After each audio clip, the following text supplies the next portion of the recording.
तो अब हम लोग यहाँ पर input by using scanner class समझेंगे कि अगर हमें कोई भी वैल्यूज़ इनपुट करानी है और क्लासेस का यूज़ करा के करानी है तो हम लोग कैसे इनपुट लेंगे। क्लासेस दो तरह की यूज़ होती हैं। दो क्लासेस हम यूज़र से वैल्यू इनपुट कराने के लिए दो तरह की क्लासेस होती हैं। एक क्लास होती है बफर्ड रीडर और दूसरी क्लास होती है स्कैनर। दोनों में अलग अलग फंक्शंस बने हुए हैं जो कि लाइब्रेरी में इनबिल्ट हैं।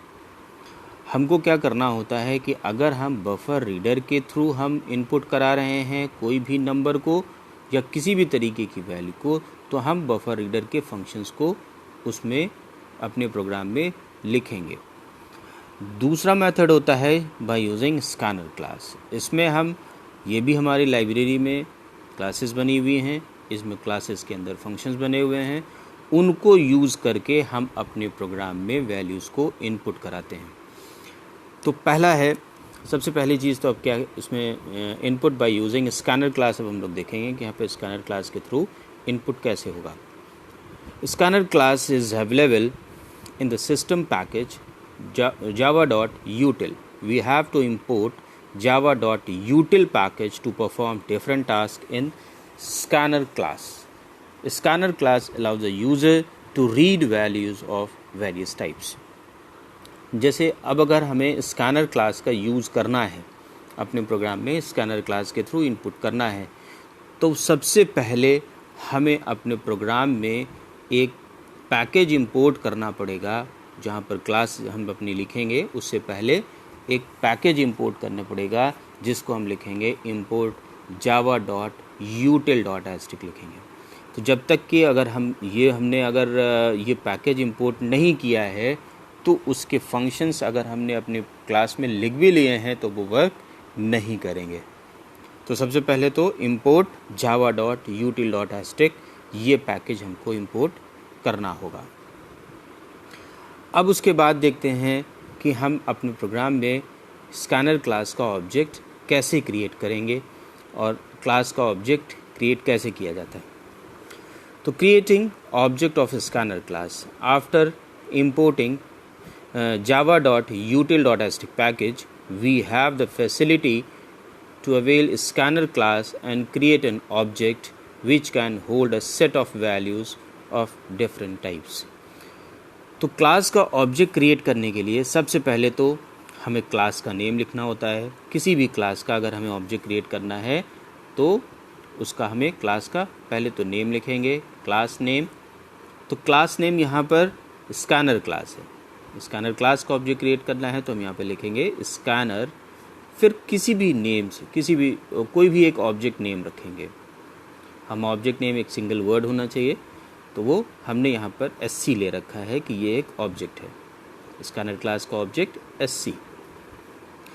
फिर assignment operator new and scanner system.in। अब यहाँ पर स्कैनर क्या था, तो यहाँ पे देखें scanner is class name, SC is object of a class and new is the keyword which creates space in the memory for object. और यहाँ स्कैनर लास्ट में जो स्कैनर लिखा है वो हमारा कंस्ट्रक्टर नेम कहलाता है। अब स्कैनर का यूज़ क्यों कर रहे हैं, क्लास का ऑब्जेक्ट क्यों क्रिएट करते हैं। एक्चुअली होता ये है कि जैसे स्कैनर क्लास हमारी लाइब्रेरी में बनी हुई है तो उस क्लास के अंदर कुछ फंक्शंस बने हुए हैं, जिन फंक्शंस को अभी हम लोग डिस्कस करेंगे। कुछ फंक्शंस बने हुए हैं,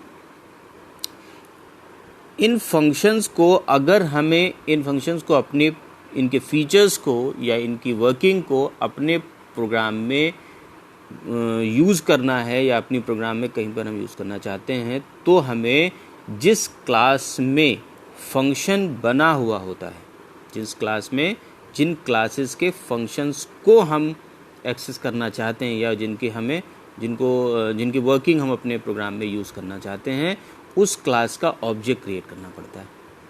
तो अब हमारी क्लास किस क्लास के फंक्शन है, मतलब जिन फंक्शंस को हमें यूज़ करना है तो वो किस क्लास में है, स्कैनर। तो हमने स्कैनर लिखा तो हमें स्कैनर क्लास का ऑब्जेक्ट क्रिएट करना पड़ेगा। ये तो इनबिल्ट क्लास है, हो सकता है कि कोई यूज़र डिफाइंड क्लास हो, उसके किसी फंक्शन को कॉल करना है तो भी हम object name dot function name के थ्रू हम उस फंक्शन को कॉल करते हैं। तो हमें क्लास का ऑब्जेक्ट सबसे पहले क्रिएट करना पड़ता है। तो क्लास का ऑब्जेक्ट हमने क्रिएट किया, स्कैनर क्लास नेम हो गया, कोई भी ऑब्जेक्ट नेम रख देते हैं, यहाँ पर SC ऑब्जेक्ट हो गया। असाइनमेंट ऑपरेटर न्यू, न्यू क्या होता है? कीवर्ड। ये एक कीवर्ड है, ये किस लिए यूज़ किया जाता है कि ये जो SC हमारा ऑब्जेक्ट क्रिएट हो रहा है इसके लिए मेमोरी में एक स्पेस एलोकेट कर दे इस ऑब्जेक्ट के लिए, ठीक है। अब उसके बाद अब नेक्स्ट हम ये देखेंगे कि कौन कौन से मेथड्स हैं और किस फंक्शन को कब कॉल करना है। तो methods to read tokens from scanner object, ये तो ऊपर जो लाइन स्कैनर है C equals to new scanner लिखा है, ये तो स्कैनर क्लास का ऑब्जेक्ट है। अब पहला फंक्शन होता है इस जो स्कैनर क्लास में फंक्शन जो बना हुआ है वो नेक्स्ट।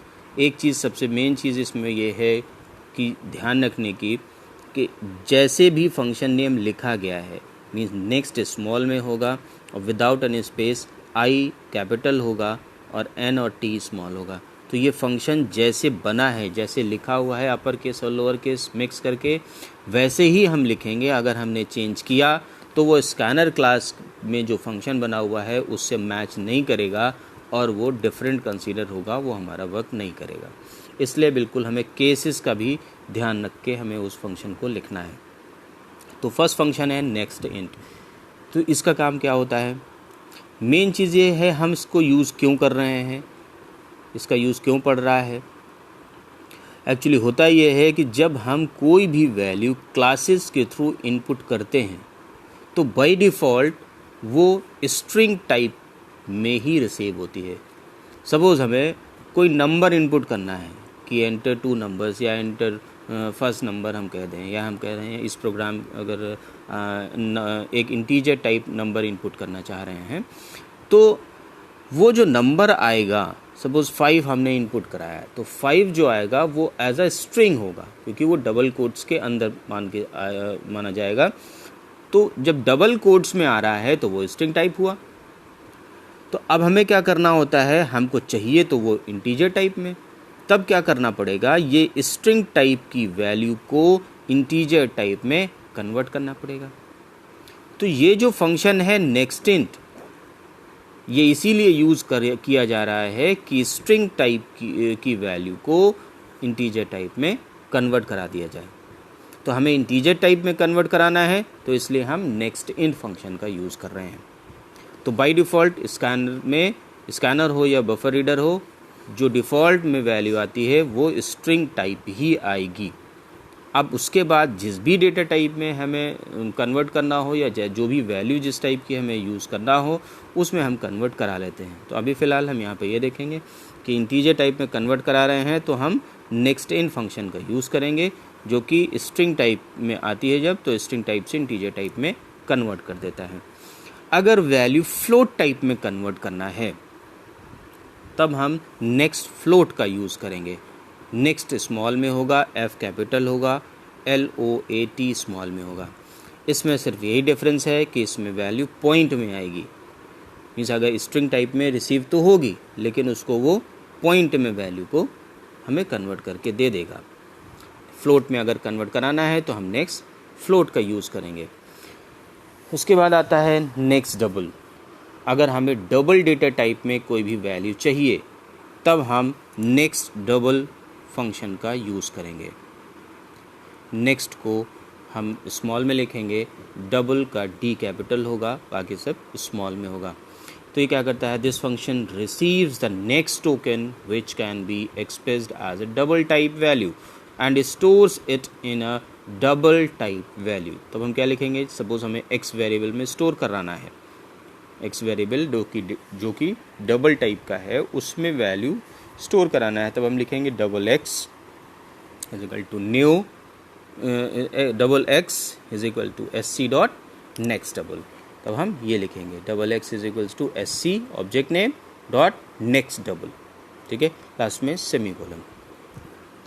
उसके बाद आता है अगर हमें कोई भी, जैसे हमें इंटीजर हो गया, फ्लोट हो गया, डबल हो गया, ये तो हमने कर लिया, लेकिन अगर हमें कोई भी एक सिंगल वर्ड इनपुट करना है, स्ट्रिंग टाइप है, जैसे किसी का नाम, सिटी का नाम, जैसे लखनऊ कह दें, कानपुर कह दें, दिल्ली कह दें, तो अगर हमें एक सिंगल वर्ड इनपुट करना है यूज़र से, तब हम क्या करेंगे, हमें स्ट्रिंग टाइप तो बाय डिफ़ॉल्ट इनपुट होता है, लेकिन हमें स्ट्रिंग ही चाहिए, तब हमें कन्वर्जन की ज़रूरत तो नहीं है, ठीक है। लेकिन अब हमें करना ये पड़ेगा, अगर नेक्स्ट का यूज़ करेंगे, अगर उसमें एक सिंगल वर्ड हमें यूज़र से इनपुट करना है, तब सिंगल वर्ड होना चाहिए। अगर मोर देन वन वर्ड्स हैं तो उसके लिए अलग फंक्शन है, लेकिन सिंगल वर्ड के लिए स्ट्रिंग टाइप की वैल्यू तो है, लेकिन एक सिंगल वर्ड इनपुट करने के लिए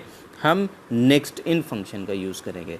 जैसे string x is equals to sc dot next, यहाँ पे कन्वर्जन नहीं किया गया है, डेटा टाइप्स किसी दूसरे डेटा टाइप में कन्वर्जन नहीं हुआ है, स्ट्रिंग आ रही थी तो स्ट्रिंग ही है वो, ठीक है, लेकिन उसको रिसीव करने के लिए नेक्स्ट फंक्शन का यूज़ किया जाता है अगर एक सिंगल वर्ड है तो। उसके बाद बात करते हैं, अगर कोई भी जैसे मोर देन वन वर्ड्स का, जैसे एक कोई सेंटेंस हो गया, एक कोई पैराग्राफ हो गया, मोर देन वन वर्ड्स हो गए, ठीक है, जैसे किसी का एड्रेस हो गया, ठीक है, इस टाइप की वैल्यूज़ अगर रिसीव करनी है यूज़र से, तब हम, अच्छा ये भी वैल्यूज़ किस टाइप की हैं, अगर किसी का एड्रेस है स्टोर इनपुट करना चाहते हैं तो क्या है, वो स्ट्रिंग टाइप है। किसी का नेम इनपुट करना चाहते हैं तो हो सकता है कि मोर देन वन वर्ड्स का नेम हो, तो अगर नेम होगा तो वो भी हमारे स्ट्रिंग टाइप है, लेकिन उसमें क्या है, मोर देन वन वर्ड्स हैं, तो उसके लिए हम नेक्स्ट लाइन का यूज़ करेंगे। डेटा टाइप वही रहेगा, स्ट्रिंग ही, लेकिन मोर देन वन वर्ड्स हैं तो हम नेक्स्ट लाइन का यूज़ करेंगे। नेक्स्ट स्मॉल में लिखेंगे, लाइन का L कैपिटल होगा, तो string x is equal to sc dot next line, तो ये हो जाएगा स्ट्रिंग टाइप की वैल्यू को जब हम मोर देन वन वर्ड्स को यूज़र से इनपुट कर रहे हैं, तब नेक्स्ट लाइन फंक्शन का यूज़ करेंगे तब। अब लास्ट में बचता है, हमने इंटीजर टाइप की वैल्यू इनपुट कर लिया, फ्लोट कर लिया, स्ट्रिंग कर लिया। अब उसके बाद बात करें कि अगर एक सिंगल कैरेक्टर इनपुट करना है, तब हम कैसे, तब क्या लिखेंगे, कौन सा फंक्शन यूज़ करेंगे।